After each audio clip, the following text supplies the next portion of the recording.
Ketika San Ren melihat Xiao Chongjin patah lengan dan diinjak-injak di tanah, dia tahu bahwa orang ini tidak mudah dihadapi. Namun, dia tidak punya pilihan selain membiarkan Zuo Hexuan menceritakan hal-hal buruk itu. Ren juga sangat marah karena keluarga Xiao akan membiarkan anak kecil mengetahui masalah rahasia seperti itu, tetapi Zuo Hexuan mengetahuinya dan menggunakannya untuk mengancamnya, jadi dia tidak punya pilihan selain mencoba yang terbaik untuk menutupinya. Cara terbaik untuk menutupinya adalah dengan membasmi orang di depan Anda dan semua orang luar ini. Meskipun San Ren tahu itu agak sulit, dia yakin dia bisa melakukannya. Anak ini terlihat sangat muda, meskipun dia sangat kuat, tetapi dia pasti telah menghabiskan banyak energi dalam pertempuran keras dengan Xiao Zongjin Tianfan. Dia akan lawan dengan keras dan basmi dia. Tak masalah. Namun, merasakan angin kencang bertiup di sekelilingnya dan menyadari bahwa kesulitan berkomunikasi dengan langit dan bumi telah meningkat pesat, San Ren menyadari bahwa masalah ini bahkan lebih sulit dipecahkan daripada yang dipikirkannya. Dia dengan cepat menyiapkan gerakannya yang paling kuat. Membasmi dengan satu serangan. Pada saat ini, Chang Xingchen telah memadamkan api putih untuk kedua kalinya. Orang yang menyerang Chang Xingchen adalah seorang prajurit bintang 9. Saat dia melihat api putih, dia merasa ada yang tidak beres dan segera memadamkan pertempuran. Perisai. Pada saat yang sama, dia terbang ke udara, tetapi sayangnya dia terlambat selangkah dan gagal menghindar sepenuhnya. Api putih membakar perisai pertempuran dan menembus dada kanannya. Pria itu menjerit dan jatuh dari udara. Meskipun dia tidak melakukannya, Moren juga lumpuh total. Laut Qi-nya masih bisa digunakan, tetapi dia harus menggunakan semua semangat juangnya untuk menekan api putih dan tidak bisa lagi menyerang. Chang Xingchen jatuh ke tanah, muntah darah. Dia mengeluarkan sebotol obat cair dengan susah payah dan meminumnya. Dia berkata kepada Lu Liangzong, ambil nyawanya saat dia sakit dan hancurkan dia. Lu Liangzong telah menahan amarahnya untuk waktu yang lama. Mendengar ini, dia mengepalkan tinjunya dan meninju ke arah Jenderal Bintang 9. Pada saat yang sama, Ling Ruoxuan juga menyerang. Lawannya adalah seorang panglima perang Bintang 1. Ketika dia melihat Ling Ruoxuan membuat segel pemanggilan, dia tahu bahwa Ling Ruoxuan adalah seorang pemanggil. Dia segera mendekati Ling Ruoxuan secepat yang dia bisa. Namun, begitu dia melompat ke udara, monkey terbang itu melesat, dan menggunakan jurus mencuri buah persik untuk meraih lautan Qi-nya. Pria itu tidak panik, tetapi berkata dengan suara dingin, kamu hanyalah monkey yang rusak, kamu juga mau mencabut gigi harimau itu, pergilah ke neraka. Orang ini menekan monkey terbang itu dengan telapak tangannya. Ketika telapak tangannya keluar, gunung itu pun muncul. Dalam benaknya, muncullah gambaran monkey terbang itu ditekan ke tanah dan berubah menjadi genangan darah dan daging yang kabur. Namun, telapak tangan itu sudah menekan ke bawah, tetapi itu hanya menekan monkey terbang itu. Bayangan monkey itu, monkey terbang yang sebenarnya sudah muncul di depannya, dan cakar monkey itu merobek perisai pertempuran dan mencapai lautan Qi. Ah! Pria itu juga melolong kesakitan dan secara refleks menamparkan monkey terbang itu, tetapi dia meleset lagi, monkey terbang itu meraih bola daging dan darah, terbang kembali, dan merentangkan kakinya. Ada benda bulat dan bulat di tengahnya kaki. Manik-manik berwarna kuning tanah. Monkey terbang itu menghilang begitu saja saat terbang ke udara karena kekuatan mental Ling Ruoxuan tidak cukup untuk menopangnya. Ling Ruoxuan duduk bersila di tanah, menelan obat yang diberikan Qin Ge, dan berusaha sekuat tenaga untuk memurnikannya. King tidak melewatkan kesempatan besar ini, dan menggunakan kedua pedang untuk menyerang.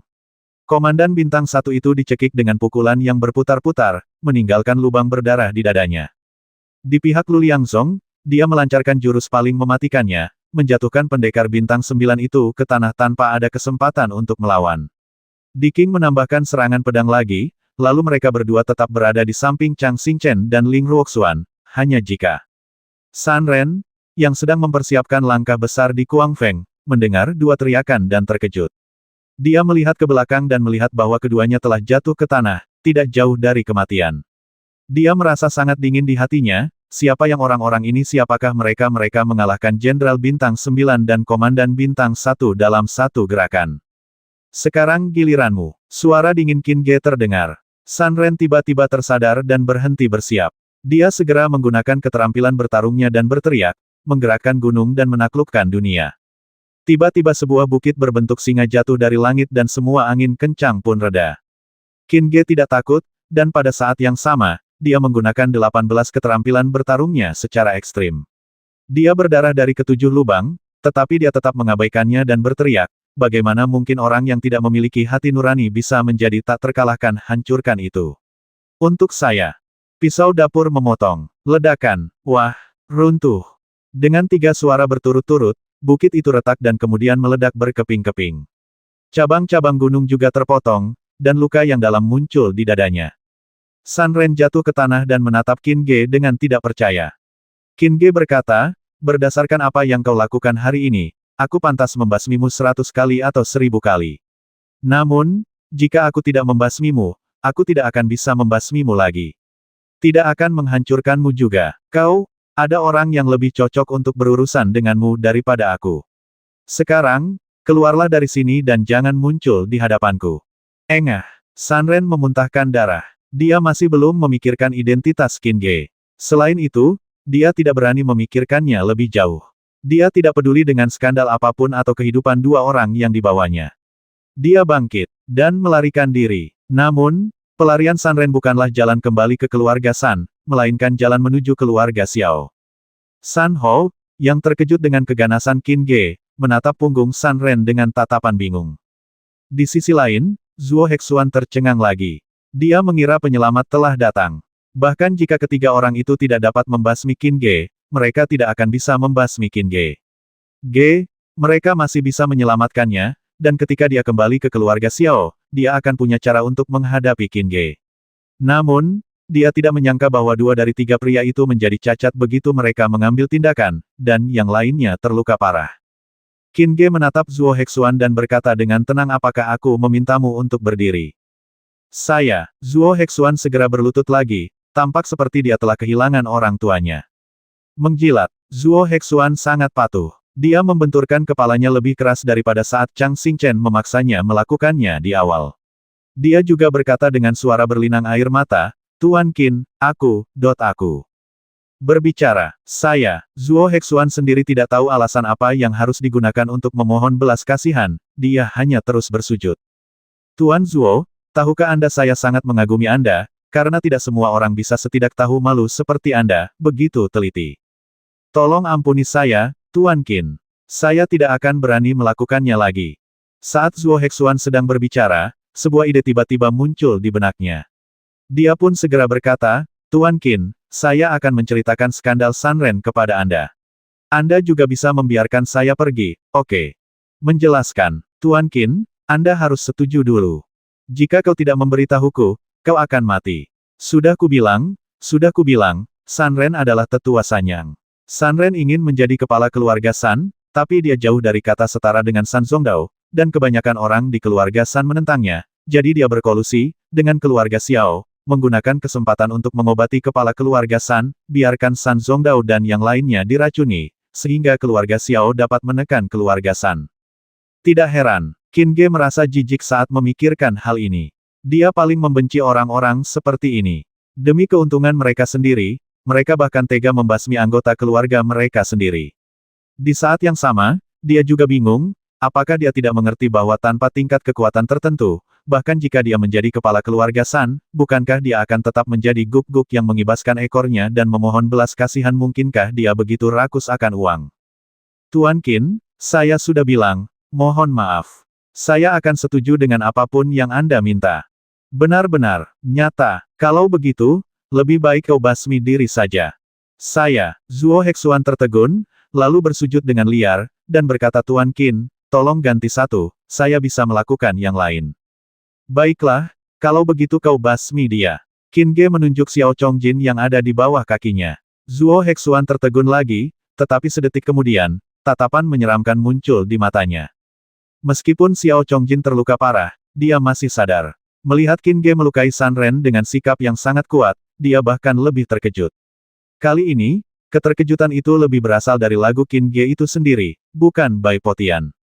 Tepat ketika dia terkejut, dia mendengar permintaan Qin Ge kepada Zuo Hexuan.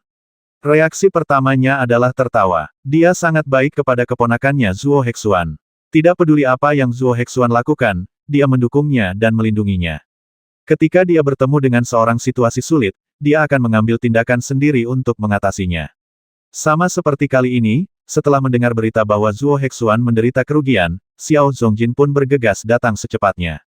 Dalam keadaan seperti itu, bagaimana mungkin Zuo Hexuan menyerang pamannya?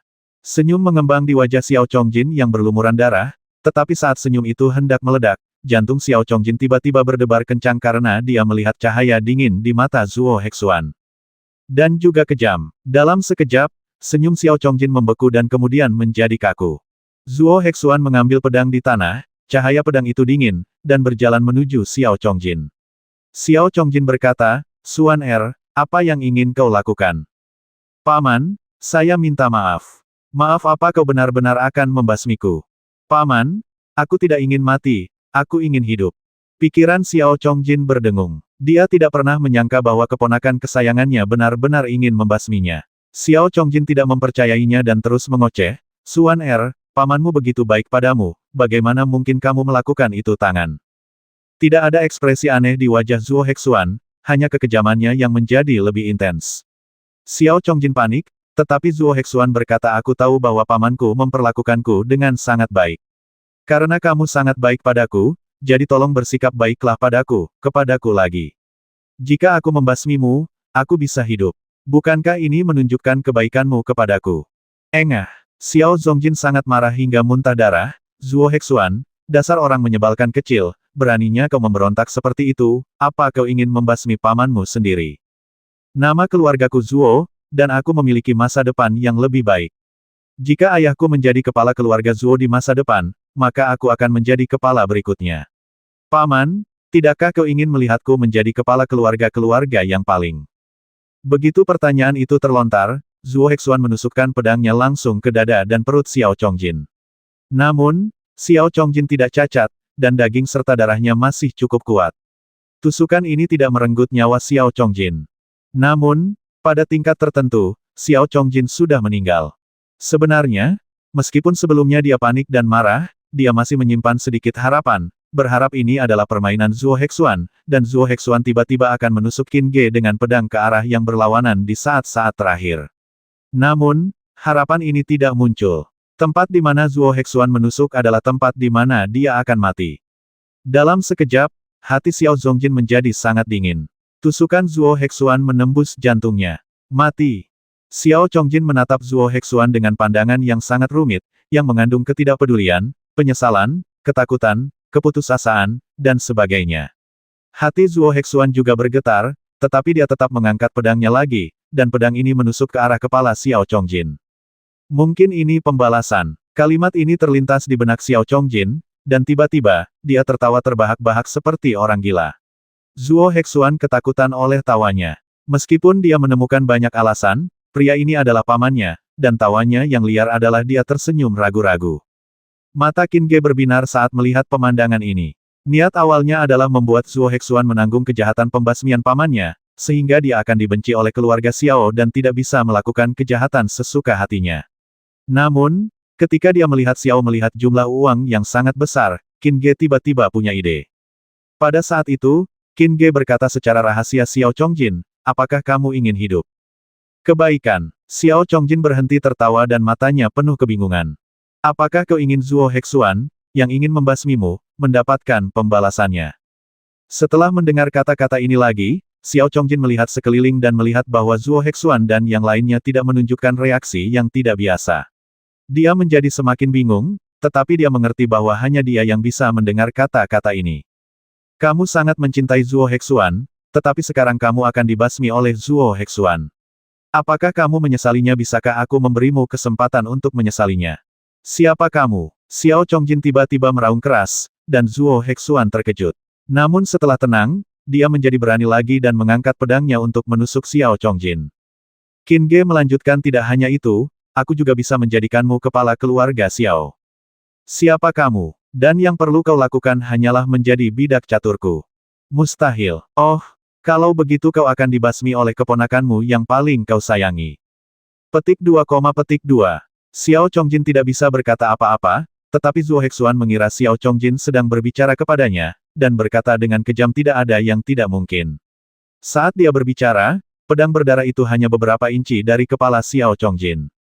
Xiao Chongjin sebelumnya sudah putus asa, dan tidak terlalu khawatir tentang kematian, tetapi ketika dia tiba-tiba mendengar bahwa dia masih bisa bertahan hidup dan merasakan kematian mendekat, dia menjadi semakin ketakutan, dan pada saat yang sama, rasa tidak mau yang kuat melonjak dalam dirinya, hatinya, dan terus berkata tolong. Aku dari keluarga Xiao, saudara kedua, saudara ketiga, ayah, di mana kamu datang dan selamatkan aku. Mendengar teriakan Xiao Chongjin, Zuo Hexuan sangat ketakutan hingga tangannya gemetar, dan pedang panjang itu menusuk kepala Xiao Chongjin. Namun, karena Xiao Chongjin melawan dengan putus asa, Zuo Hexuan hanya menusuk beberapa daging dan darah, dan tidak melukai akarnya. Zuo Hexuan menghunus pedangnya dan menusuk lebih ganas lagi. Xiao Chongjin masih berteriak, berharap seseorang dari keluarga Xiao akan datang menyelamatkannya. Suara dingin Qin Ge mencapai telinga Xiao Chongjin. Apakah menurutmu keluarga Xiao akan datang menyelamatkanmu? Hal sebesar itu, keluarga Xiao tidak mungkin datang menyelamatkanmu. Mungkin tidak tahu, tapi mengapa mereka tidak datang menyelamatkanmu? Karena kamu telah ditinggalkan oleh keluarga Xiao. Ditinggalkan? Aku ditinggalkan. Hanya aku yang bisa menyelamatkanmu sekarang. Apakah kau bersedia mati sebagai orang terlantar, atau hidup sebagai bidak catur dan menjadi kepala keluarga Xiao? Semua tergantung pada keputusanmu. Saya ingin tahu siapa kamu. Sejauh cakrawala, namun begitu dekat. Ketika Xiao Chongjin mendengar 8 kata ini, dia tiba-tiba mendongak ke arah Qin Ge. Melihat mata dingin Qin Ge, Xiao Chongjin gemetar. Tepat pada saat itu, pedang ketiga Zuo Hexuan menusuknya. Xiao Chongjin tiba-tiba meraung, aku tidak mau mati, aku tidak ingin mati. Sambil berteriak, dia terus mengangguk ke arah Qin Ge, lalu berbisik, aku bersedia menjadi bidak catur. Melihat pedang Zuo Hexuan hendak menusuk pelipisnya, Qin Ge menendangnya dan menendangnya di depan Lu Liangzong. Lu Liangzong meraih Zuo Hexuan dan Qin Ge mengirimkan transmisi suara ke Xiao Chongjin lagi, jadilah bidak caturku, kalau tidak, aku akan membuatmu mati dengan lebih menyedihkan. Akulah satu-satunya yang bisa menyelamatkanmu sekarang. Aku harap kau mengingat ini. Jika kau butuh sesuatu, aku akan datang kepadamu. Setelah berkata demikian, Qin Ge berjalan mendekat, membantu Ling Ruoxuan berdiri, meminta Chang Xingchen dan yang lainnya untuk duduk di kereta, lalu berkata kepada San Hou, pimpin jalan menuju rumahmu.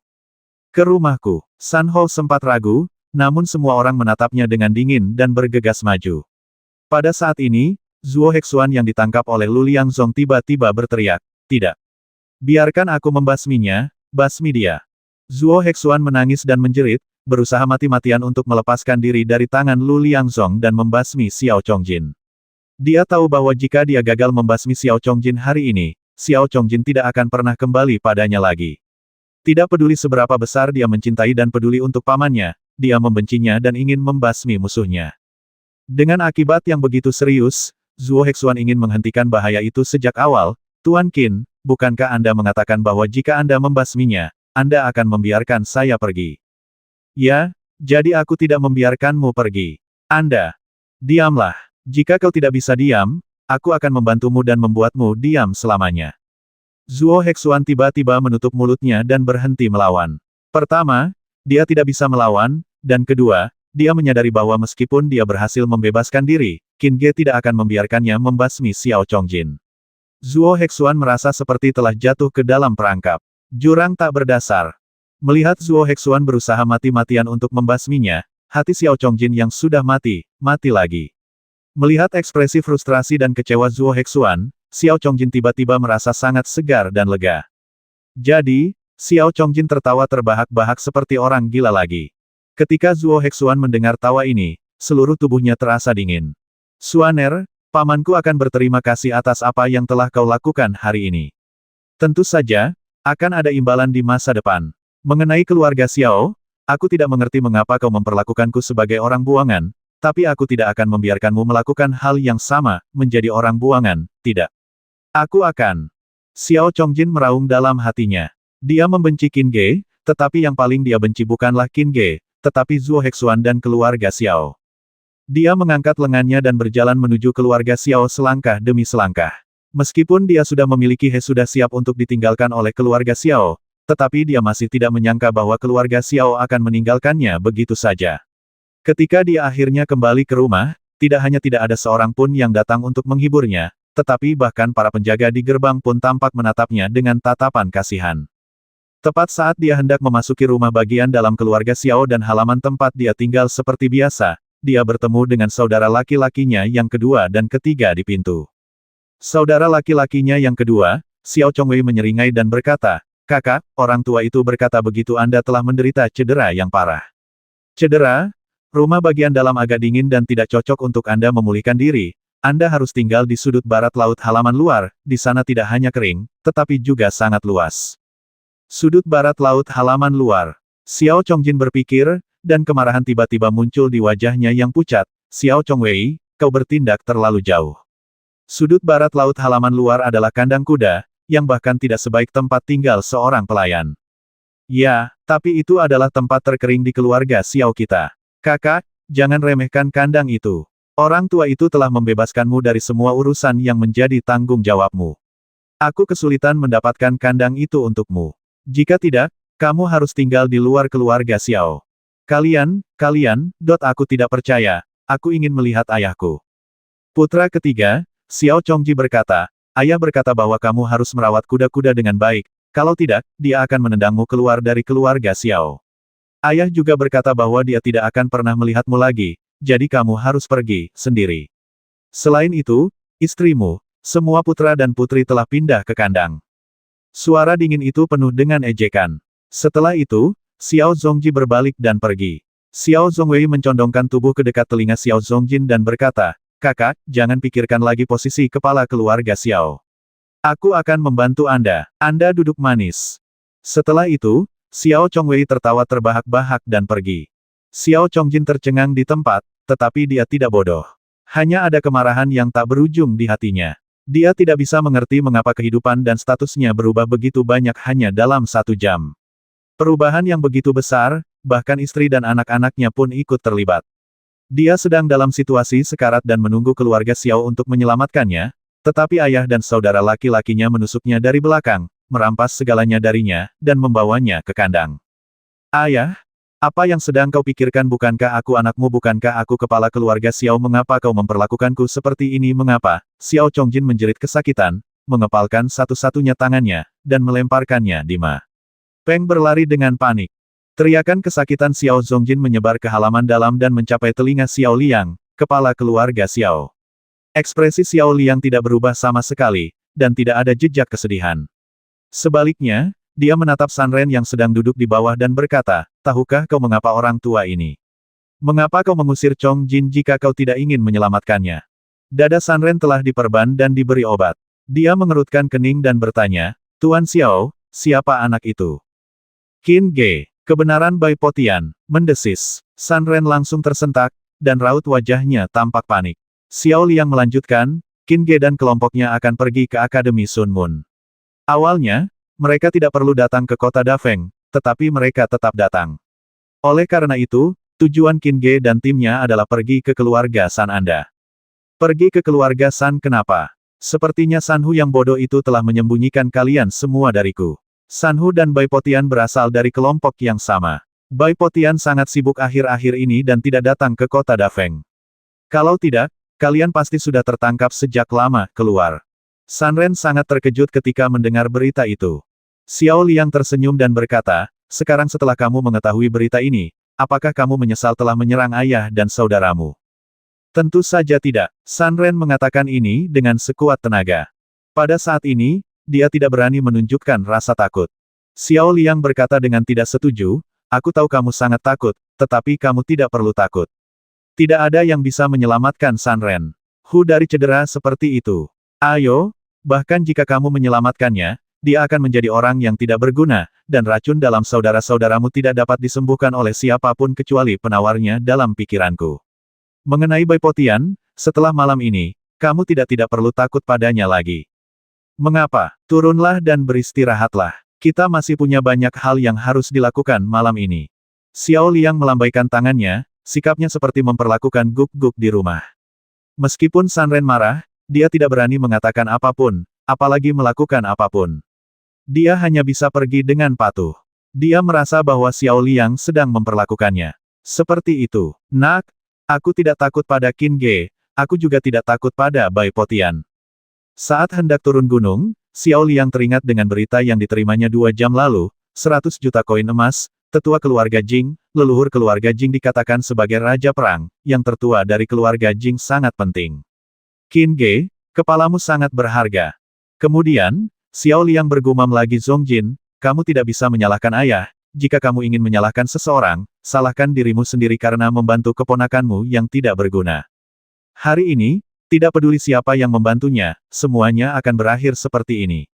Sejumlah besar dari uang, pengorbananmu, ayahmu akan mengingatnya, keluarga Xiao juga akan mengingatnya, keluarga Xiao ingin pindah ke tingkat yang lebih tinggi, menjadi lebih besar, menjadi keluarga besar, untuk memanfaatkan kesempatan ini, kamu dibutuhkan, mati.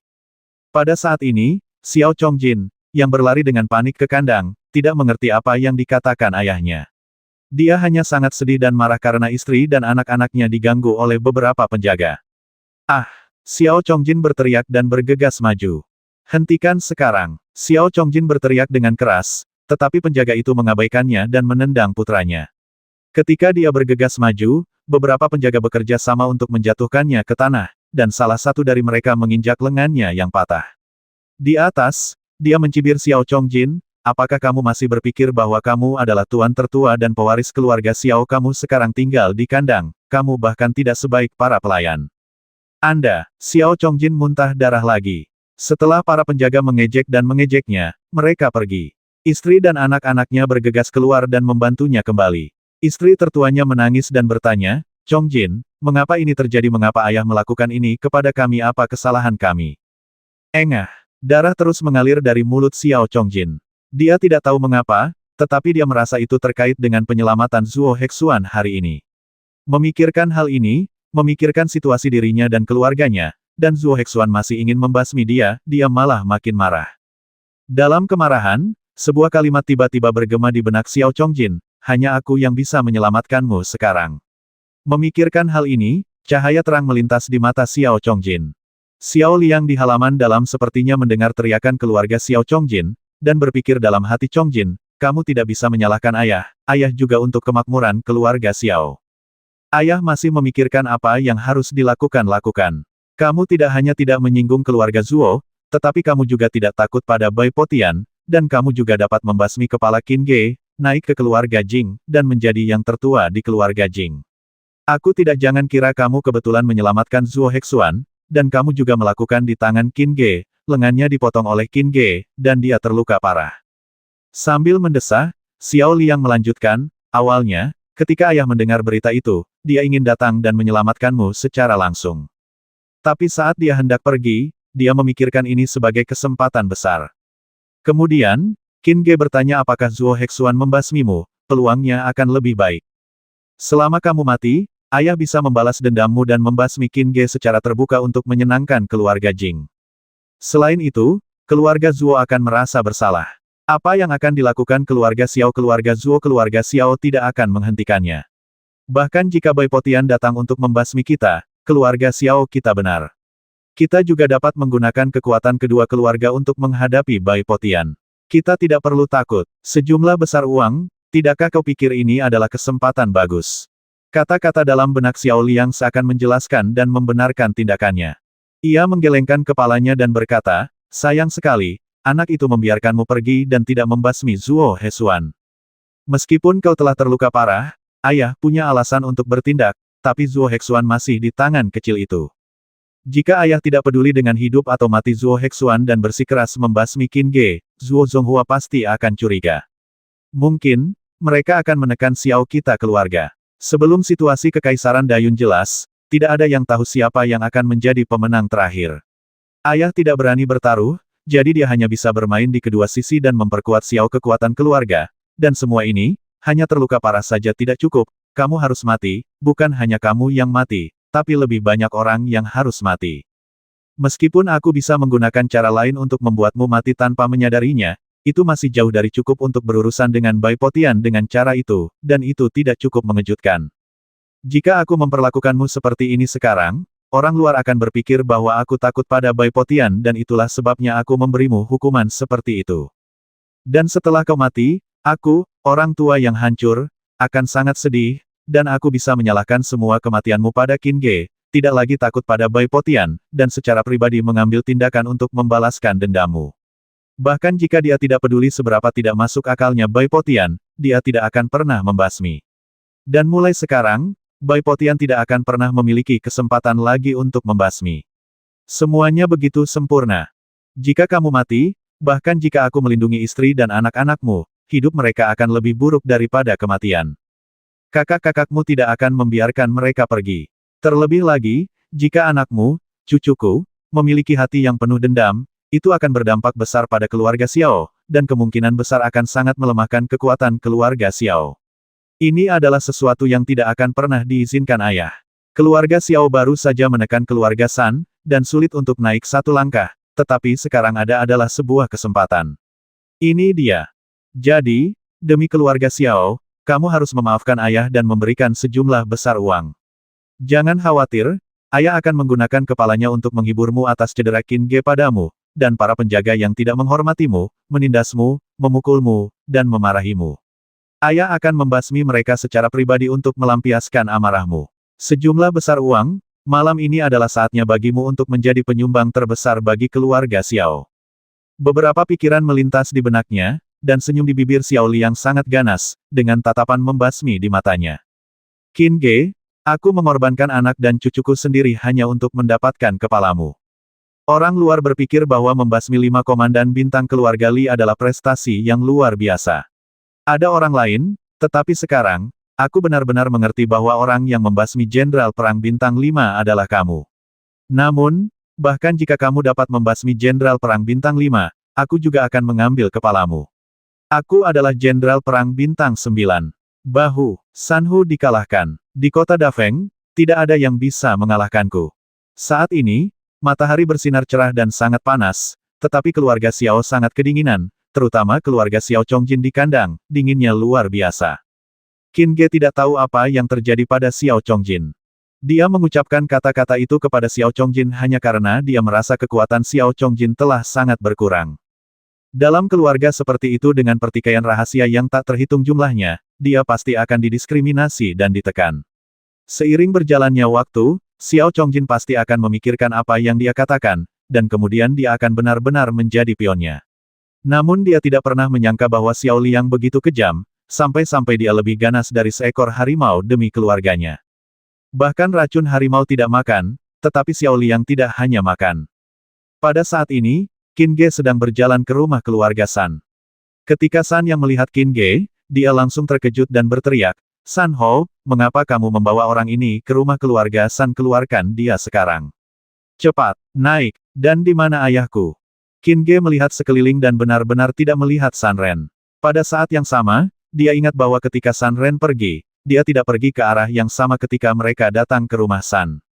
Dia menjadi bingung dan berbalik untuk bertanya kepada San Hou, kemana dia pergi sebelumnya ke arah mana itu mengarah.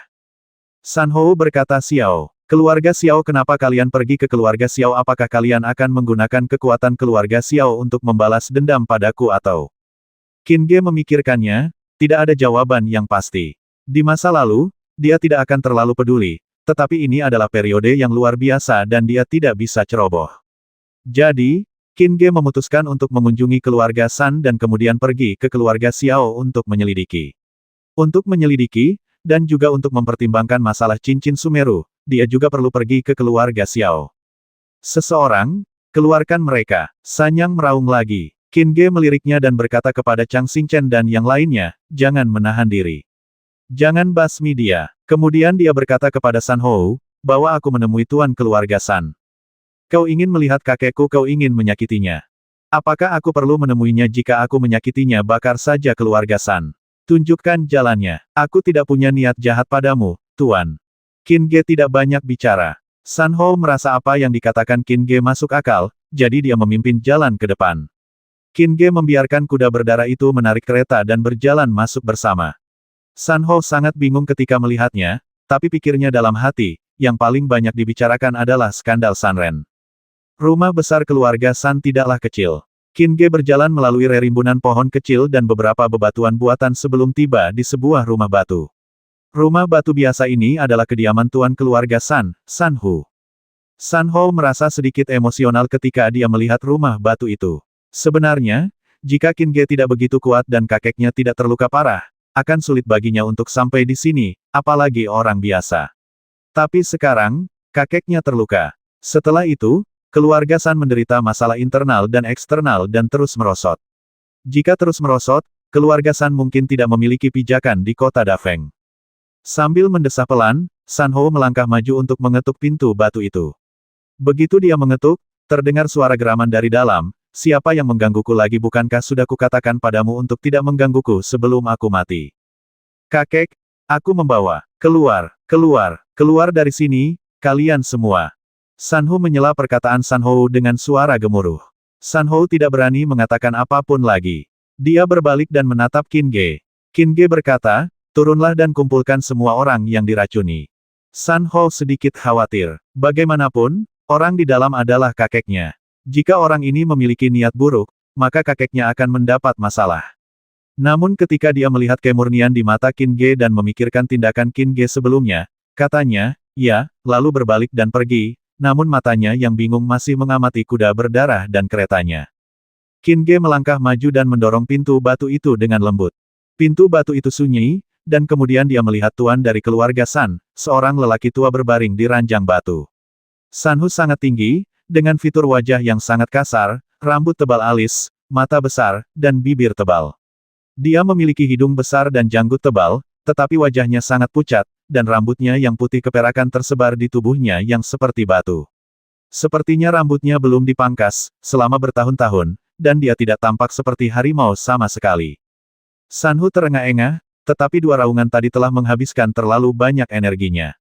Tangan dan kakinya tidak bisa lagi bergerak, dan dia hanya bisa sedikit menoleh. Ketika San Hu melihat pria itu berjalan ke dalam rumah batu, ketika dia menatap Qin Ge, matanya tiba-tiba terbuka lebar. Tiba-tiba, Qin Ge merasakan tekanan kuat datang ke arahnya, seperti gunung yang menekan, atau seperti raja harimau yang menginjaknya, membuat napasnya sedikit lamban. Qin Ge terkejut. Dia tidak menyangka bahwa harimau gunung itu begitu kuat, terluka. Berat sekali, tetapi dapat memancarkan tekanan yang sangat besar. Qin Xiao, ini auranya. Belum lagi dia masih hidup, bahkan jika dia mati dan dibuang ke hutan belantara, binatang perang biasa tidak akan berani mendekatinya untuk jangka waktu tertentu. Dia benar-benar memiliki kekuatan, Raja Harimau. Tetua jiwa tiba-tiba mengatakan ini dalam benaknya. Apa yang dia katakan tentu saja memiliki makna, yang membuat Qin Ge merasakan dan memahami momentum ini lebih dalam. Qin Ge bertanya dalam hatinya, bisakah itu diselamatkan? Tentu saja bisa diselamatkan, tapi berapa lama waktu yang dibutuhkan untuk sembuh total masih perlu dikaji secara saksama. Jiwa tua, apakah kamu seorang alkemis, seorang pejuang, atau seorang dokter? Qin Ge bertanya dengan rasa ingin tahu, karena semua hal yang diberikan oleh Elder Soul kepadanya adalah yang terbaik dalam profesi itu dan memberinya terlalu banyak kejutan. Misalnya, dalam hal penyembuhan, ayah angkatnya tidak berguna. Hun Lao tidak hanya menyembuhkan luka ayahnya, dia juga membantunya melepaskan diri dari belenggu dan mencapai tingkat yang lebih tinggi. Contoh lain, noda hitam di wajah Sky Fox Lin Jun, yang tidak dapat disembuhkan oleh siapapun, dapat dihilangkan dengan mudah oleh Hun Lao. Qin Ge awalnya mengira setelah menanyakan hal ini, Hun Lao pasti akan menjawab dengan diam. Tanpa diduga, 3 detik kemudian, suara acuh tak acuh Hun Lao terngiang di benak Qin Ge, tidak satu pun. Tidak juga, lalu kamu siapa, Hun Lao? Anda akan tahu kapan waktunya tiba.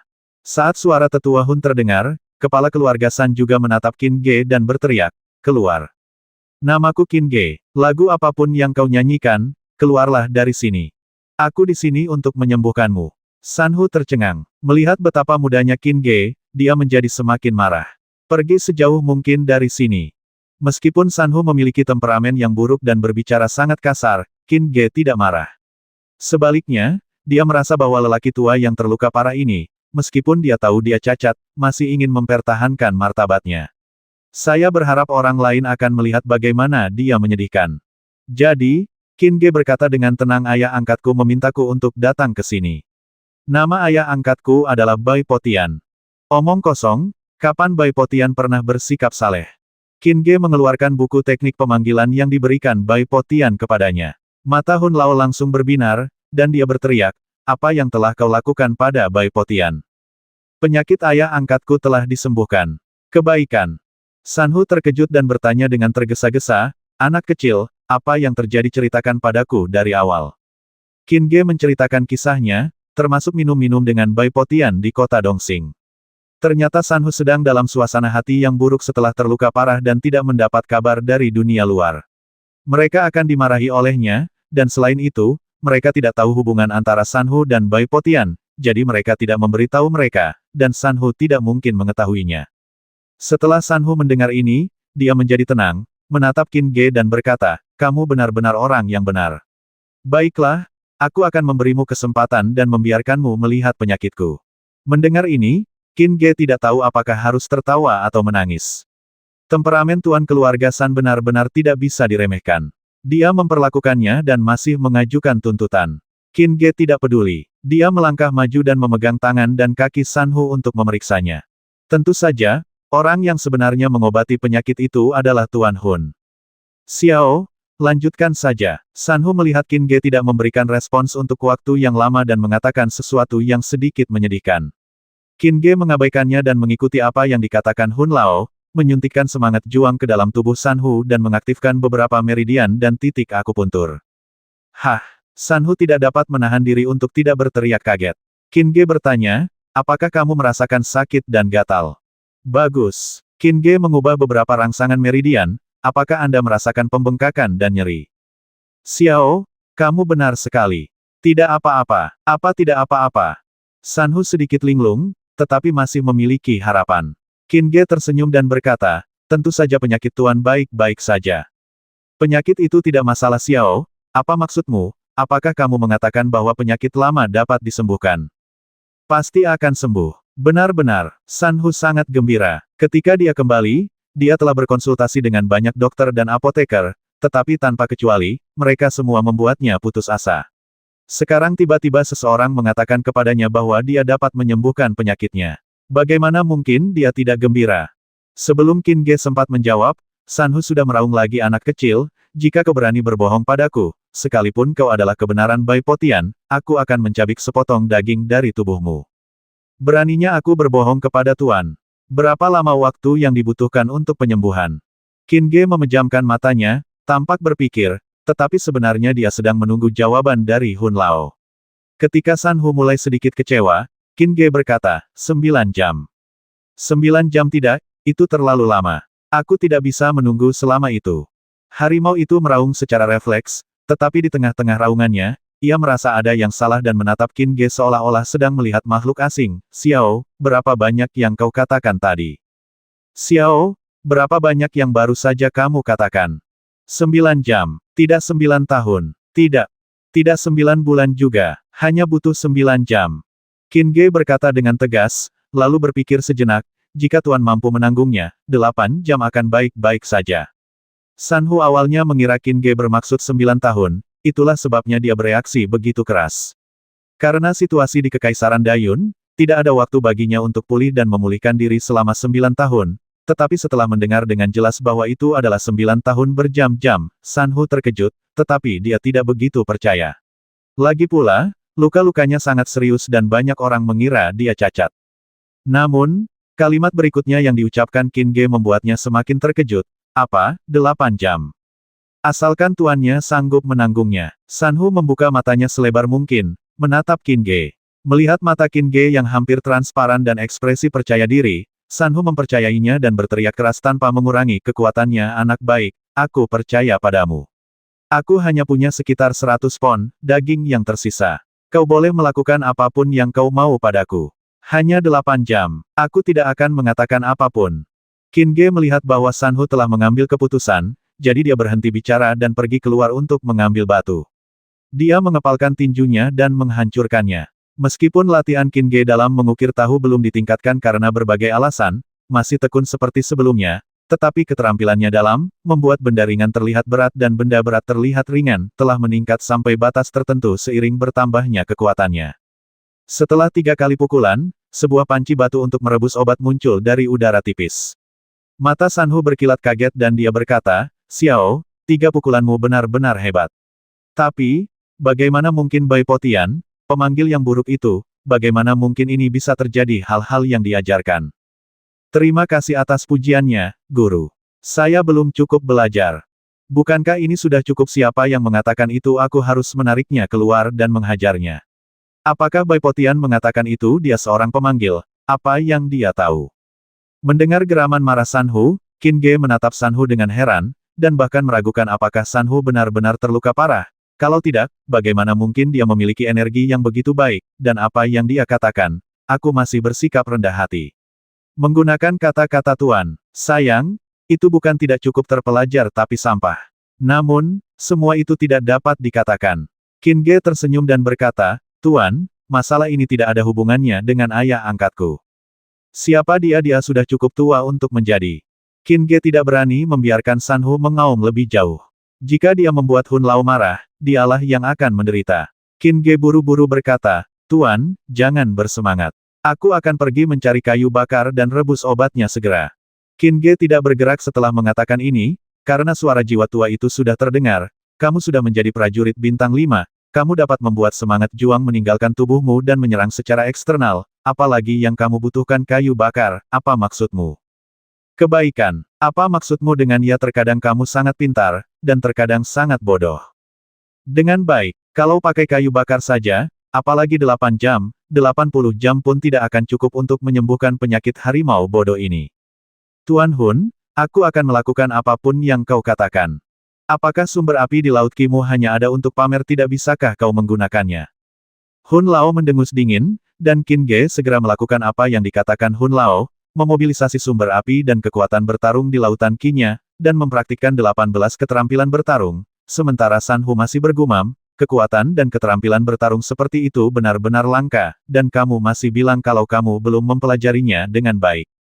Sanhu berkata jujur, sebelum dia terluka, dia adalah petarung bintang 4. Sanhu dapat menjamin bahwa selama bertahun-tahun, di usianya ini, tidak lebih dari 3 orang yang menggunakan kekuatan seperti itu dalam pukulan mereka. 2 lainnya adalah lebih tua dari Qin Ge, jadi Sanhu sangat marah. Pada saat ini, Qin Ge merangsang semangat juangnya di udara, dan segera, bola api membubung ke langit. Nyala api ini tidak berbeda dengan nyala api yang digunakan untuk memasak. Nyala apinya sedikit melonjak dan warnanya juga merah menyala terang. Melihat ini, Sanhu berkata, kupikir kau berlatih keterampilan yang berunsur tanah sebelumnya, tetapi ternyata kau berlatih keterampilan yang berunsur api. Namun, apimu tampaknya tidak sebagus itu. Bodoh. Guru jiwa berkata dalam benak Qin Ge, api paling yang di dunia adalah sumbernya, dan 18 keterampilan bertarung diaktifkan. Itu tidak buruk. Api yang, omong kosong, cepatlah dan sempurnakan obatnya, dan kendalikan, kalau tidak, pot batu itu akan terbakar menjadi abu oleh api. Kebaikan. Qin Ge sangat serius. Dia masih ingat dengan jelas adegan saat menggunakan api di tubuh Xia Yubing untuk memurnikan kapak sambil menggendong Xia Yubing di punggungnya. Api ini sama sekali tidak biasa dan sederhana seperti yang terlihat. Ambil air dan tambahkan bahan obat. Obat yang diresepkan Hun Lao untuk Sanhu dibuat dari bahan-bahan yang ada di cincin sumi Qin Ge. Bahan terpenting dalam obat itu adalah Long Yami, itulah sebabnya Hun Lao yakin bahwa Sanhu akan sembuh dalam waktu 8 jam. Cedera merupakan salah satu alasan penting. Selain itu, fondasi Sanhu sendiri tidak buruk. Meskipun terluka parah, akarnya tidak hancur total, dan sebagian besar masih utuh. Ini juga alasan mengapa Sanhu mampu bertahan begitu lama dan masih belum mati. Sampai batas tertentu, luka Sanhu jauh lebih ringan daripada luka Bai Potian. Yang perlu dilakukan oleh tetua Hun adalah memulihkan akar harimau gunung, membiarkannya berakar, bertunas, berbunga, dan berbuah, membersihkan meridiannya yang tersumbat, membuka titik akupuntur, dan mengonsolidasikan lautan Qi-nya. 8 jam sudah cukup, tetapi penanganan yang cepat itu baik. Harga yang harus dibayar pasti sangat menyakitkan. Qin Ge menggunakan level pertama dan kedua dari 18 keterampilan bertarung secara bersamaan, menggunakan lintasan angin untuk menggerakkan api guna memurnikan obat. Melihat nasi gigi naga dimurnikan di dalam pot batu, Qin Ge menyadari lebih dalam itulah kekuatan di balik api biasa ini. Menggunakan api seperti itu untuk melawan musuh seharusnya memberi mereka kejutan besar. Qin Ge berpikir dalam hati, dulu ketika melawan musuh, dia hanya menggunakan energi semangat juang, seperti menuangkannya ke pisau dapur untuk memotongnya, dan dia tidak pernah menggunakan api. Sanhu cukup terkejut dengan perilaku Qin Ge, dan bertanya Xiao, apa yang kamu lakukan? Saya sedang membuat obat, lalu mengapa kamu tidak memiliki tungku pil? Saya mengolah obat dengan cara yang berbeda dari mereka. Mereka mengolah pil, tetapi saya mengolah obat. Xiao, apakah ini juga yang diajarkan Bai Potian padamu? Tidak, dia adalah guru misterius. Guru misterius. Sanhu mengerutkan bibirnya, tidak berkomentar apapun, dan menatap Qin Ge dengan penuh minat. Qin Ge bertanya dalam hatinya, Tuan Hun, dapatkah saya menggunakan metode ini untuk mengubah semangat juang menjadi api, es, dan angin? Bagaimana menurutmu? Qin Ge diam-diam merasa senang di dalam hatinya. Jika ini berhasil, efektivitas tempurnya akan meningkat secara signifikan. Dalam sekejap mata, setengah jam berlalu. Qin Ge melihat obatnya hampir jadi, dan Hun Lao tiba-tiba berkata, cepat kerahkan energi es di Istana Ungu, dan dinginkan obatnya dalam sekejap. Apakah obatnya bisa utuh dalam waktu 8 jam tergantung pada apakah Anda bisa membekukannya.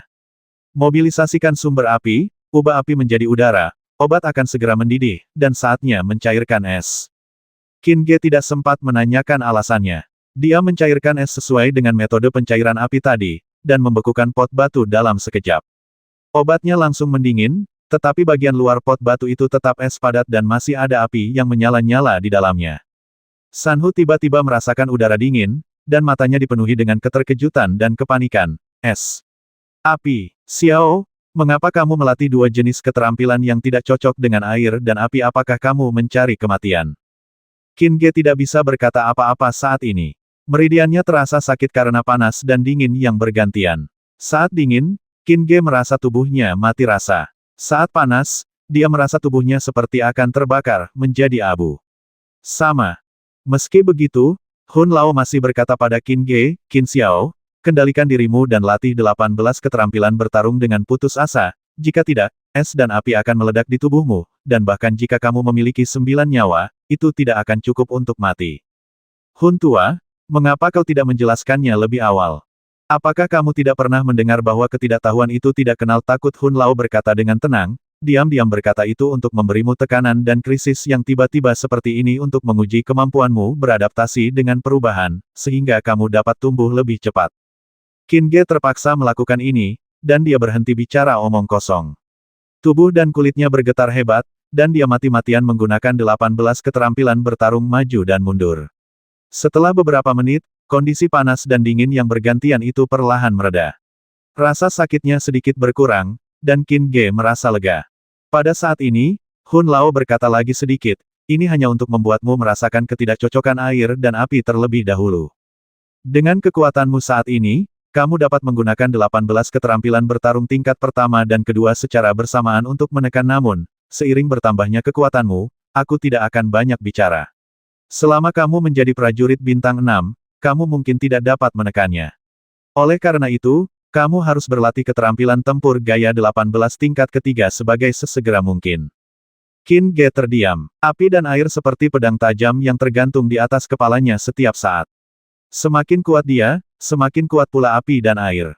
Bahkan jika dia ingin bermalas-malasan dan tidak berlatih, dia tidak bisa, lakukanlah kecuali aku ingin mati. Hun Lao berkata, sumber api kecil yang kau dapatkan dari Bing Er tidaklah sederhana, itu adalah api yang. Energi es yang kau dapatkan dari mungkin juga tidak sederhana, itu adalah es 9 yin. Semua ini dua mereka semua adalah makhluk yang sangat kuat, tetapi mereka dapat hidup dalam satu orang pada saat yang sama. Tahukah Anda apa artinya ini? Dengan suara keras, dia lenyap. Itu memang hasil dari ketidakmampuan untuk menekannya. Faktanya, situasi Anda saat ini telah banyak membaik. Setidaknya api yang ekstrim dan es 9 yin dipisahkan, satu di Laut Qi dan yang lainnya di Istana Ungu. Jika keduanya berada di Laut Qi, aku khawatir kamu akan menderita siksaan es dan api sepanjang waktu. Apakah keterampilan bertarung gaya 18 sepenuhnya menyelesaikan masalah ini? Tentu saja, tapi jalanmu masih panjang. Kamu baru mencapai level ketiga sekarang. Qin Ge tahu keseriusan masalah ini. Di bawah tekanan besar, mulut Qin Ge menunjukkan senyum orang menyebalkan. Aku akan berjuang keras.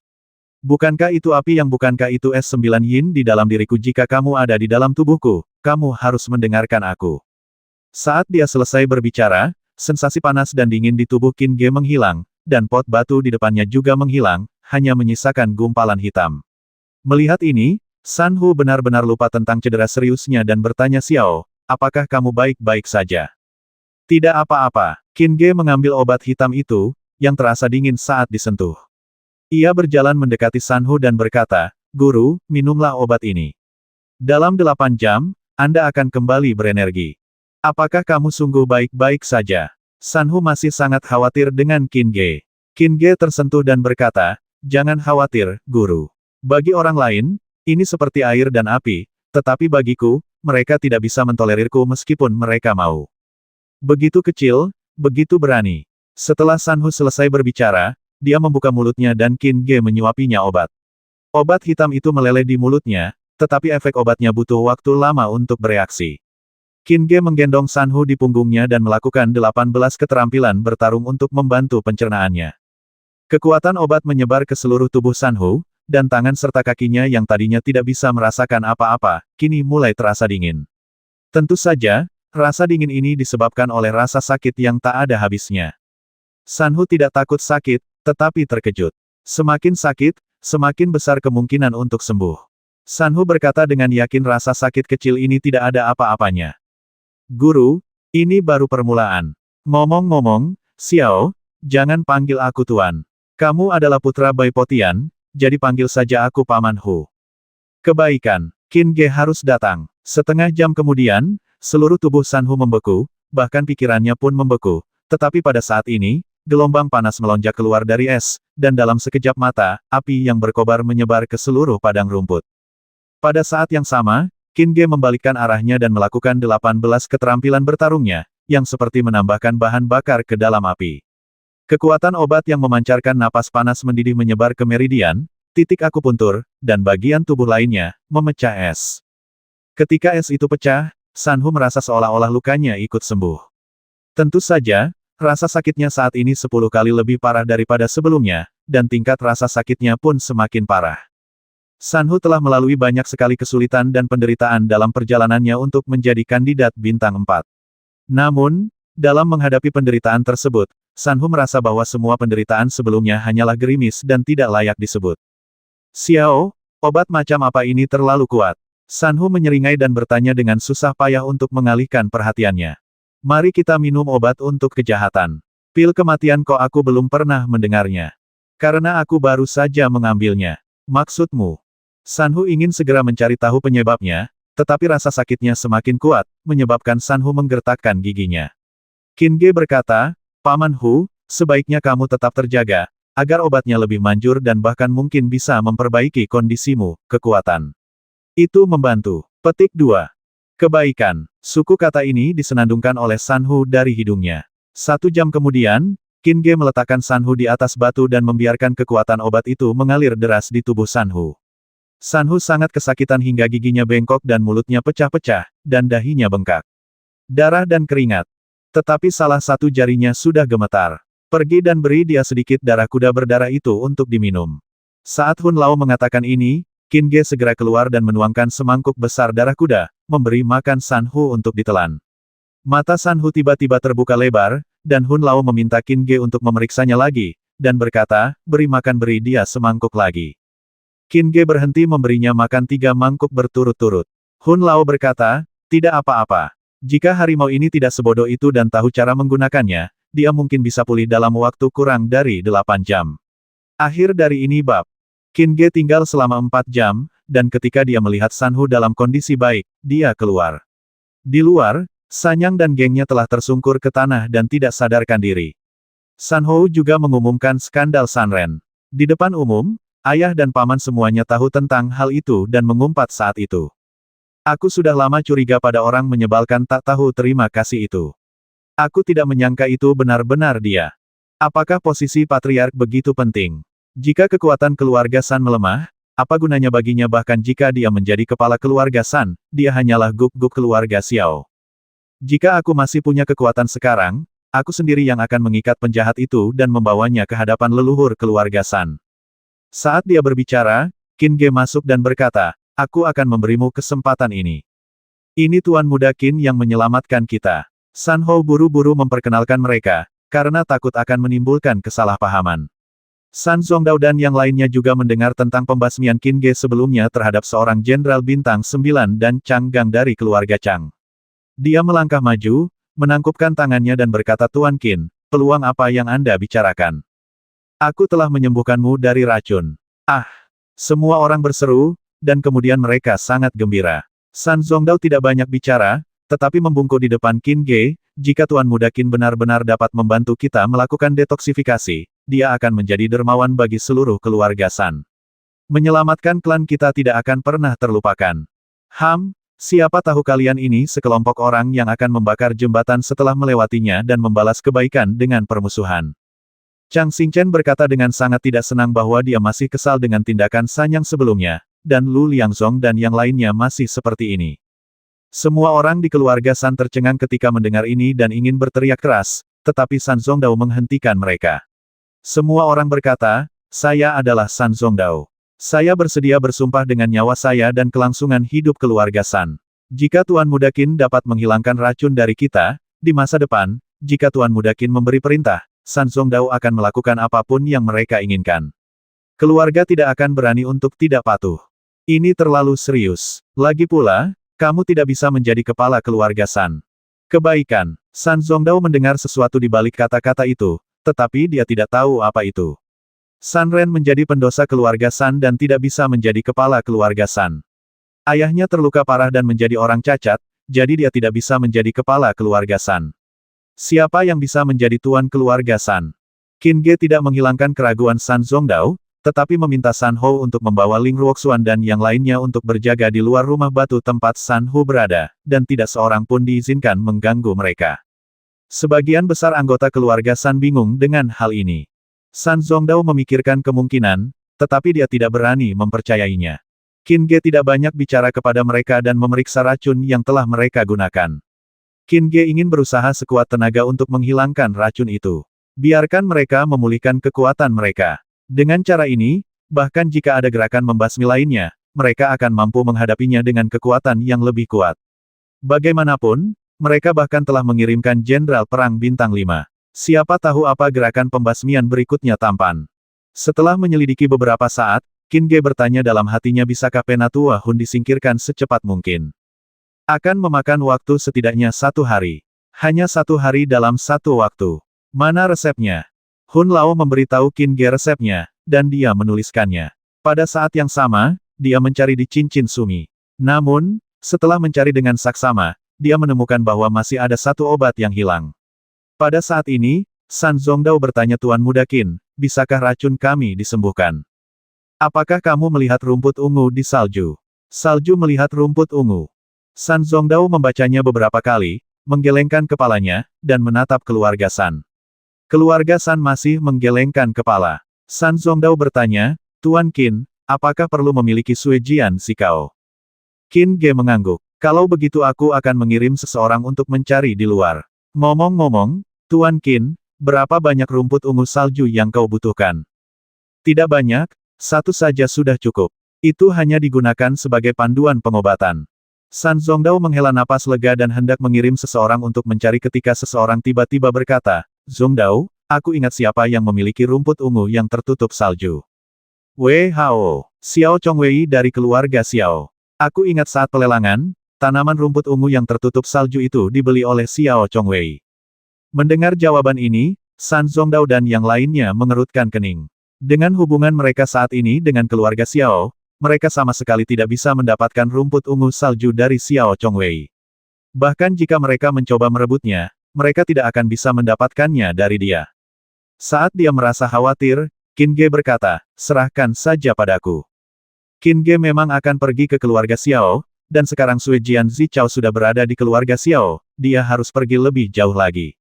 Setelah mengatakan itu, Qin Ge berjalan keluar. San Zongdao menatap punggung Qin Ge dengan sedikit rasa ingin tahu, kesedihan di matanya. Dia bingung mengapa Qin Ge mau membantunya, tetapi dia juga bertekad bahwa jika Qin Ge benar-benar menyelamatkan mereka, dia pasti akan mematuhi sumpah darah. Setelah keluar, Qin Ge mencari tempat terpencil, berganti pakaian, dan menggembungkan kulitnya agar terlihat kembung, seperti orang gemuk. Kemudian, dia memanggil lebah unicorn dan pergi ke keluarga Xiao. Para pengawal keluarga Xiao masih sangat ketat. Hornet berbalik tetapi tidak dapat menemukan jalan keluar yang baik. Qin Ge mendongak dan melihat bahwa matahari terbenam. Malam sudah dekat. Qin Ge mengerutkan kening dan berkata, pada saat ini, lebah unicorn mengirimkan kembali informasi dan menemukan celah. Qin Ge bergegas dengan hati-hati dan setelah masuk, dia menemukan itu adalah kandang kuda. Tepat saat dia hendak pergi ke rumah bagian dalam, Qin Ge tiba-tiba mendengar tangisan dari sudut. Qin Ge tidak ingin membuat masalah, tetapi dia mendengar suara yang dikenalnya, jangan menangis, masih ada orang yang bisa selamatkan kami, Kong Er, kau akan datang nanti. Keluarlah dan temukan Tuan Muda Qin. Jika kau tidak dapat menemukan Tuan Muda Qin, pergilah temukan San Zong dan minta dia untuk memberitahu Tuan Muda Qin agar datang dan menyelamatkan kami dengan cepat. Jika tidak, Qi akan mati. Catur sudah mati. Suaranya sangat pelan, tetapi Qin Ge masih mendengarnya dan mengenali bahwa itu berasal dari mulut Xiao Chongjin. Namun, dia tidak mengerti mengapa Xiao Chongjin mengatakan bahwa dia akan mati. Qin Ge merasa ada yang tidak beres. Perasaan. Dalam hal ini, Qin Ge tentu saja tidak akan pergi. Dia berjalan ke sudut kandang dan melihat Xiao Chongjin memisahkan I di sudut dengan tangannya yang tersisa, mencoba memisahkan I lubang untuk putranya. Serius, Qin Ge berjalan di depannya dan Xiao Chongjin bahkan tidak menyadarinya. Apa yang telah terjadi? Suara Qin Ge terdengar di telinga Xiao Chongjin, dan Xiao Chongjin tiba-tiba tersadar dan menoleh untuk melihat Qin Ge. Pada saat ini, Qin Ge telah kembali ke penampilan aslinya. Ketika Xiao Chongjin melihat bahwa itu adalah Qin Ge, matanya langsung menunjukkan keterkejutan. Tuan Qin, mengapa kamu tinggal di sini? Aku juga tidak tahu. Begitulah keadaannya saat aku kembali. Ayahku juga berkata bahwa dia tidak akan pernah melihatku lagi dan membiarkanku mengurus diriku sendiri. Xiao Chongjin menjelaskan keadaan kepulangannya secara rinci. Ketika Qin Ge mendengar ini, alisnya berkerut. Dia tidak tahu apa yang direncanakan Xiao Liang, tetapi dia yakin pasti ada sesuatu yang salah. Setelah berpikir sejenak, Qin Ge bertanya kepada Xiao Chongjin tentang keluarganya dan kapan mereka diusir. Mendengar jawaban mereka, Qin Ge merasa semakin gelisah. Jika hanya karena tekanan dari ayah angkatnya, tidak perlu melakukan hal seperti itu. Dia berani menggertak para penjaga meskipun dia tidak sebaik para penjaga pelayan. Ada masalah di dalam, masalah besar. Qin Ge hanya tahu bahwa ada masalah, tetapi dia tidak tahu apa masalahnya. Setelah berpikir sejenak, Qin Ge berkata kepada Xiao Chongjin, kalian Ting Mahadewa di sini sebentar, aku akan pergi memeriksa situasinya. Tuan Qin, Anda harus menyelamatkan saya, istri dan anak-anak saya. Selama kamu membantuku, aku tidak akan meninggalkanmu. Tuan Qin, mulai sekarang, apapun yang Anda katakan adalah apa adanya. Saya akan melakukan apapun yang Anda perintahkan. Anda harus menyelamatkan kami. Satu-satunya yang bisa menyelamatkan saya sekarang adalah Tuan Qin. Tuan Qin, saya bersujud kepada Anda. Petik 2.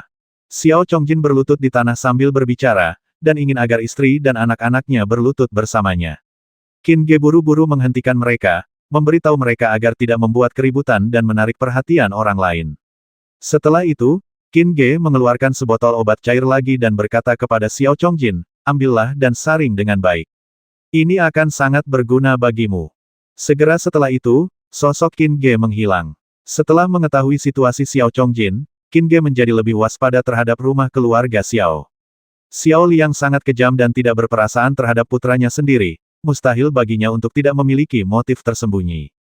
Qin Ge tidak terburu-buru masuk. Dia terus mengubah posisinya untuk menghindari patroli penjaga keluarga Xiao. Dia hanya mengendalikan lebah unicorn untuk mencari di sekitarnya. Lebah unicorn terbang di atas setiap kamar tetapi tidak menemukan sesuatu yang berguna. Informasi datang Qin Ge kejam dan pergi ke halaman dalam. Dia menggunakan telinga supernya secara ekstrim dan siap kapan saja. Jika ada yang salah, dia akan segera melarikan diri. Qin Ge dengan hati-hati menyelinap lebih dalam, dan tiba-tiba, dia menemukan San Ren melalui lebah unicorn. Benar saja, dia ada di rumah Xiao. Qin Ge mendengus dalam hatinya, tetapi tidak mengganggu San Ren dan terus masuk lebih dalam. Saat terbang di atas ruangan yang sangat mewah, Qin Ge mendengar suara tawa. Tertawa saat ini Qin Ge menyelam untuk mencari tahu apa yang sedang terjadi, dan kemudian dia mendengar kata-kata malam ini, hal-hal besar akan tercapai. Qin Ge ingin mendengarkan lebih lanjut, tetapi ada yang salah dengan lebah unicorn itu, seolah-olah seseorang telah menemukannya. Tanpa ragu, Qin Ge mengambil kembali lebah unicorn itu dan pergi. Tidak lama setelah Qin Ge pergi, di depan tempat dia berdiri sosok itu muncul, mengerutkan kening dan berkata, aneh, aku bisa dengan jelas merasakan fluktuasi kekuatan mental di sini. Dan napas makhluk yang dipanggil. Pada saat itu, pria itu mulai menyelidiki kemana-mana. Qin Ge samar-samar mendengar apa yang dia katakan dan berpikir dalam hati, dia bisa merasakan fluktuasi kekuatan mental dengan sangat tajam. Sepertinya dia adalah seorang pemanggil jika dia mengejarku, dan itu agak merepotkan. Jika terekspos, itu mungkin akan menimbulkan masalah besar. Saat dia memikirkannya, Qin Ge berpikir tentang bagaimana dia menggunakan serangan spiritual 3 kata untuk membuat mereka gagal dalam pemanggilan mereka. Dia tidak bisa tidak berpikir, jika serangan kekacauan dapat membuat mereka gagal dalam pemanggilan mereka, bisakah itu mengganggu persepsi mereka tentang kekuatan spiritual? Qin Ge melakukannya seperti yang dia pikirkan. Dia menggunakan serangan kekacauan. Dalam waktu kurang dari 3 detik, Qin Ge mendengar suara, "Hei, fluktuasi kekuatan mental benar-benar hilang." Bahkan jika fluktuasi kekuatan mental menghilang karena lorong pada suatu waktu, makhluk yang dipanggil itu jika ada napas, napas itu tidak akan menghilang begitu cepat. Apa yang terjadi? Mungkinkah perasaanku sebelumnya salah? Pria ini tidak percaya bahwa dia salah, tetapi dia benar-benar tidak menemukan apapun. Dia tidak mau menyerah dan mencari lebih dari 10 meter, tetapi tidak menemukan apapun. Dia harus menyerah. Qin Ge, yang bersembunyi 20 meter darinya, tidak tinggal lebih lama lagi. Mundur dari keluarga Xiao dan langsung menuju ke keluarga San. Ketika mereka kembali ke rumah San Hu, mereka sudah menunggunya. Qin Ge berkata, "Pergi dan ambil rumput ungu yang tertutup salju malam ini." Kemudian Qin Ge langsung pergi ke rumah batu tempat San Hu tinggal. Dia ingin menunggu San Hu memulihkan tenaganya sebelum kembali. Pergi ke keluarga Xiao bersama San Hu untuk melihat hal besar apa yang akan terjadi di keluarga Xiao malam ini. Di dalam rumah batu, San Hu merasakan sakit yang luar biasa. Dia berusaha keras menahan rasa sakitnya, tetapi ketika dia melihat Qin Ge masuk, dia langsung berteriak dan berteriak, "Xiao, obat apa ini sakit sekali? Banyak." Ketika San Hu meraung, dia sudah berguling-guling di ranjang batu. Namun, ranjang batu tempat dia berbaring sudah berlumuran darah. Qin Ge berkata, "Paman Hu, tunggu sebentar. Aku sakit, dan aku akan segera semoga cepat sembuh." "Sakit sekali. Orang pembawa sial, Yin, aku pasti akan melunasi hutang ini denganmu. Jika saatnya tiba, aku akan membiarkanmu menikmati rasa sakit yang lebih menyakitkan dari ini." San Hu mulai mengumpat, Qin Ge sedikit mengernyit, dan teringat kata-kata Yin. Melihat kebencian San Hu, Qin Ge menduga bahwa luka San Hu ada hubungannya dengan seseorang yang bermarga Yin. San Hu menderita luka yang sama dengan ayah angkatnya, yang berarti San Hu juga hadir dalam pertempuran itu. Namun, sampai sekarang, ayah angkatnya belum menceritakan keseluruhan cerita pertempuran itu, dan Qin Ge tidak berani bertanya. San Hu yang berada di luar mendengar omelan San Hu dan wajahnya berubah drastis. Dia secara naluriah ingin segera masuk untuk melihat apa yang sedang terjadi, tetapi ketika dia memikirkan Qin Ge di dalam dan Ling Ruoxuan serta yang lainnya yang berjaga di luar, dia takut dia akan tidak bisa masuk, jadi dia segera, San Hu berbalik dan berlari keluar untuk memberitahu San Zongdao dan yang lainnya. 10 menit kemudian, San Zongdao dan anak buahnya datang. Mendengar San Hu masih melolong kesakitan, mereka mendesak dengan keras untuk masuk dan melihat apa yang terjadi. Chang Xingchen berdiri di tengah dan berkata, "Kakakku berkata, tidak seorang pun diizinkan masuk sebelum waktunya tiba. Kau, ini wilayah keluarga San. Kenapa keluarga San tidak bisa masuk?" "Tidak ada alasan, kau tidak bisa masuk." Chang Xingchen sangat kasar karena Sanyang dan yang lainnya telah membalasnya dengan tidak berterima kasih. San Zongdao marah, tetapi dia tidak bisa berbuat apa-apa karena dia tidak memiliki cukup kekuatan. Ling Ruoxuan berkata, "Jangan panik, mungkin keajaiban akan segera terjadi." "Keajaiban? Keajaiban macam apa yang mungkin terjadi?" Ayah berteriak bahwa dia sedang sekarat karena kesakitan. Sekelompok orang terus bertengkar, dan waktu terus berlalu. Perlahan, langit menjadi gelap, dan teriakan serta jeritan San Hu menjadi lebih pelan. Orang-orang dari keluarga San menjadi semakin gelisah. San Zongdao mengerutkan kening lagi dan berteriak, "Minggir. Kalian semua minggir. Kita akan masuk dan melihatnya." Tidak ada suara sama sekali. "Apakah kamu membasmi ayah?" Begitu kata-kata ini diucapkan, semua orang menjadi marah. San Zongdao dan anak buahnya bertindak seolah-olah mereka bertekad untuk melewatinya bahkan jika itu berarti kematian. Chang Xingchen menolak untuk menyerah. Dia tidak bisa membiarkan sekelompok orang ini menghancurkan Qin rencana Ge. "Apakah kamu akan mengalah atau tidak? Jika tidak, jangan salahkan kami karena bersikap kasar. Ayolah, kalian semua adalah orang-orang yang menerima kebaikan dan dendam, dan kalian sudah terbiasa dengan hal itu. Semuanya, mari berkumpul." San Zongdao melangkah pertama kali, dan saat dia bergerak, pintu batu terbuka dan sosok tinggi melesat keluar. Saat berikutnya, San Zongdao melesat keluar. Teriakan keras terdengar di udara, "Apa yang kalian perdebatkan? Apakah kalian mencoba membasmiku?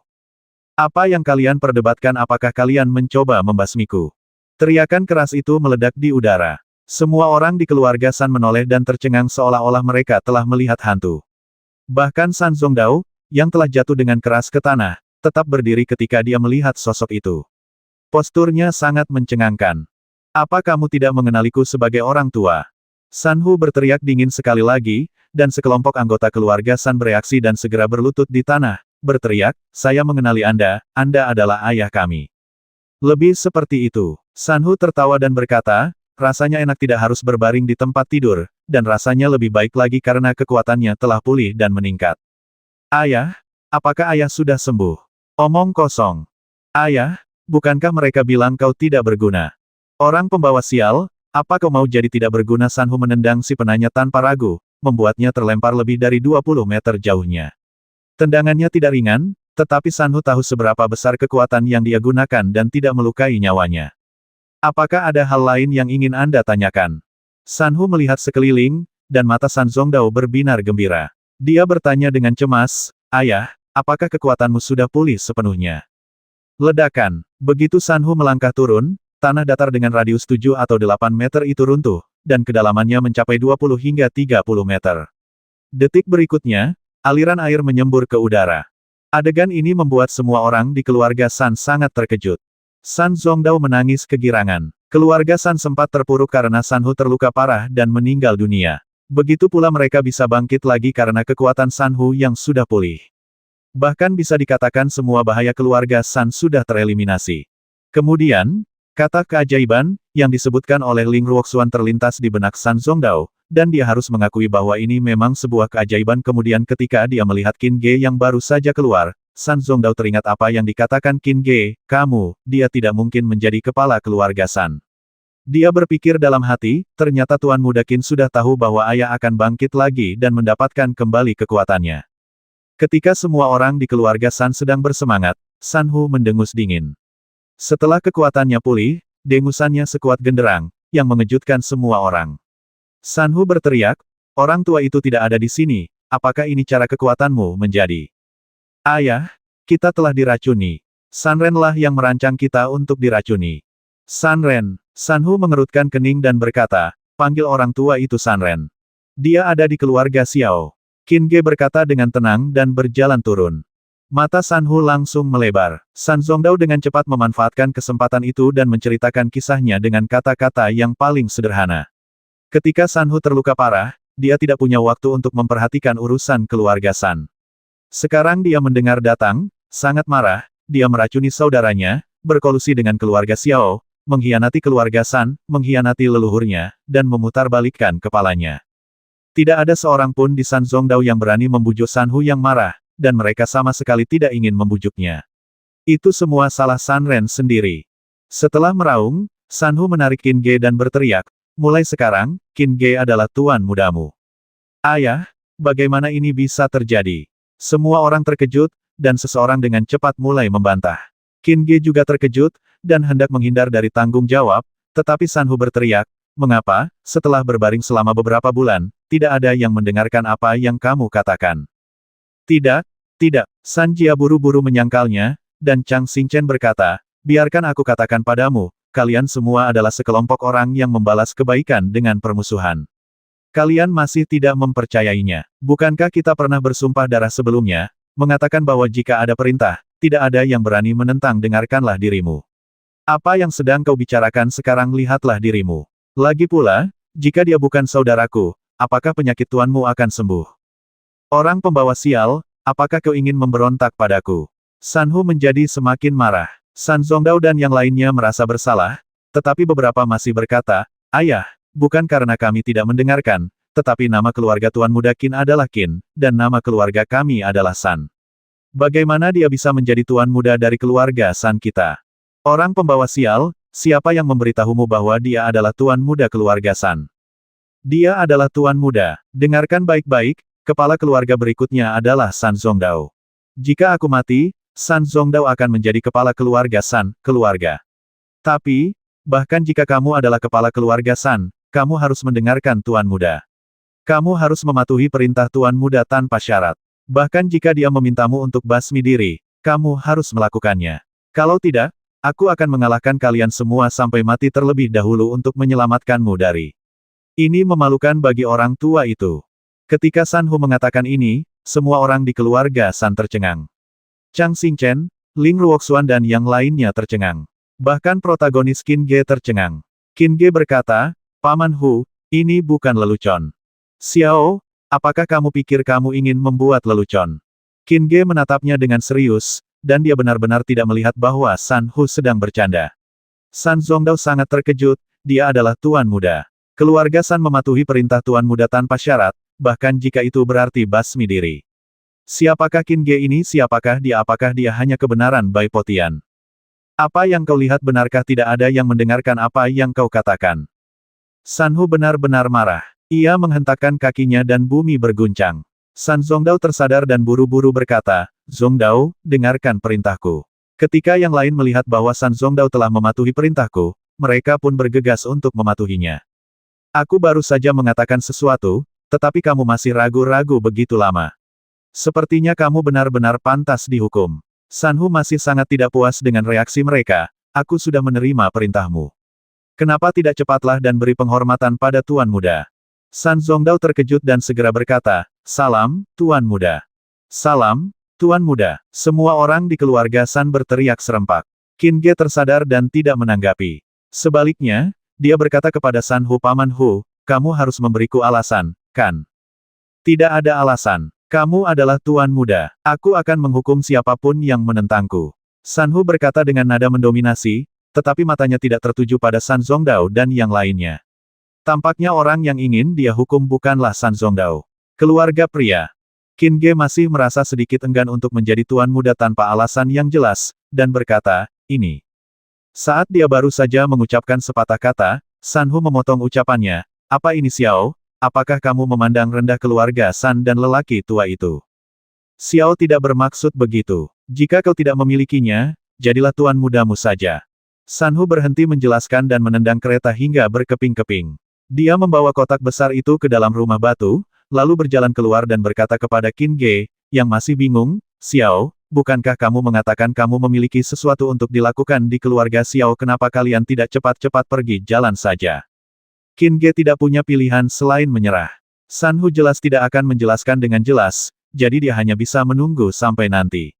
Jadi, Qin Ge meminta Ling Ruoxuan dan yang lainnya untuk menunggu di rumah San, dan kemudian datang ketika ada masalah besar, pergerakan di rumah Xiao. Setelah keluar dari pintu, San Hu menamparkan Qin Ge dan berkata, anak kecil, semangatlah. Aku telah mempercayakan hidupku dan seluruh keluargaku kepadamu. Jangan biarkan ketidakcocokan es dan api merusak segalanya. Paman Tiger, apa maksudmu? Kamu akan mengerti nanti. Setelah mengatakan itu, San Hu melangkah maju, sambil berkata teknik pemanggilan Bai Potian tidak terlalu bagus, tetapi kemampuannya untuk melihat orang lain sangat bagus. Bagaimana mungkin dia tidak membiarkan Lao Xian bertemu dengan orang sebaik itu? 360.